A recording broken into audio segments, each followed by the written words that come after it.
marketing ব্যবসা করার জন্য মনে করেন আপনার একটা টিমের সাথে বসতে হচ্ছে, কিছু চা নাস্তার খরচ লাগতেছে, বা আপনি একটা এলাকায় যাচ্ছেন, রাজশাহী যাচ্ছেন বা খুলনা যাচ্ছেন, বিভিন্ন জায়গায় যাচ্ছেন, ওখানকার গাড়ি ভাড়া খরচ, হোটেল বিল, এরপর যাদের সাথে বসবেন তাদেরকে আপ্যায়ন করানো, মানে কিছু টুকটাক খরচ কিন্তু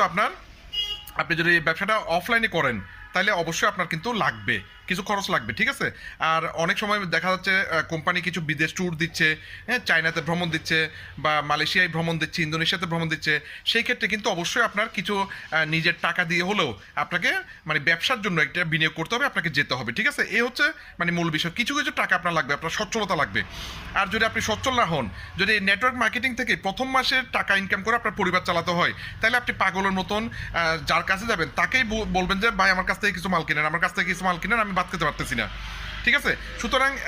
এরা নিডি পিপলকে, মানে ভাই একটা ইন্স্যুরেন্স করেন না, ভাই এমএলএম আমার থেকে প্রোডাক্ট কিনেন না, নিডি পিপল